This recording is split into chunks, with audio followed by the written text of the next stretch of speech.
This is one of the fastest ways to completely transform how your garden looks, and most people either skip it or do it badly.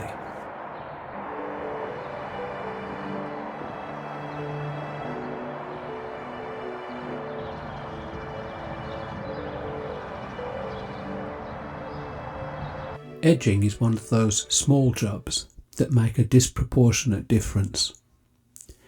It creates a clear boundary between lawn and planting, and that single line does a lot of work.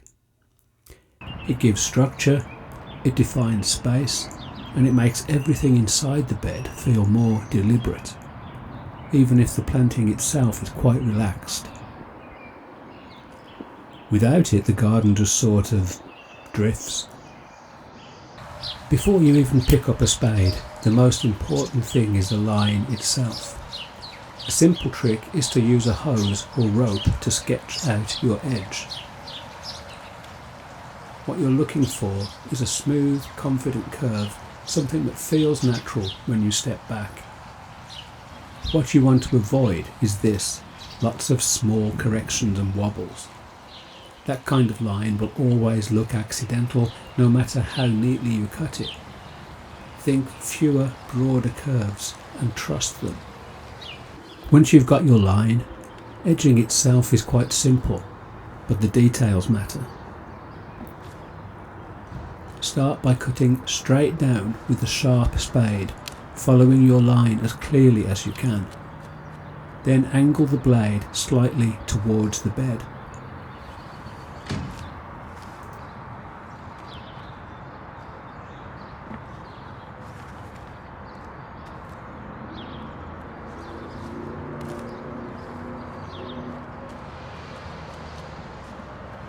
Lift out the strip of turf, clean up the edge, and don't be afraid to refine it as you go. You're not just cutting soil here, you're drawing a line, and it's worth taking a moment to get that line right.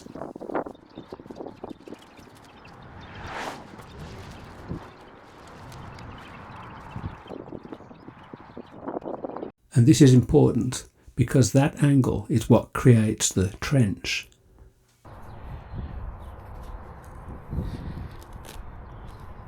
That little trench is what gives you that crisp shadow line. It's the difference between something that looks tidied up and something that looks properly finished. And once you get into a rhythm, it becomes surprisingly quick. It's a simple process, but incredibly effective. Most edging problems come down to a few simple mistakes. Wobbly lines, cutting too shallow, or skipping the trench altogether, and sometimes just overcomplicating it when a clean spade edge would look better than anything else. But when you get it right, the difference is immediate. Everything feels sharper, calmer, more intentional. It gives the garden a sense of structure without adding anything at all.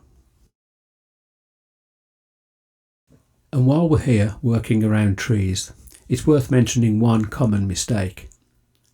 Piling mulch up around the base, what's often called a mulch volcano, can actually harm the tree over time. It traps moisture and encourages rot, and can even lead roots to circle and girdle the trunk. It's much better to keep mulch flat and away from the base, just a simple ring, not a mound. A natural edge like this isn't permanent. You'll need to come back and refresh it from time to time, but once the line is established, it's quick to maintain and always worth it. Because in the end, edging isn't about perfection, it's about intention. It's the line that tells the eye, this is where the garden begins.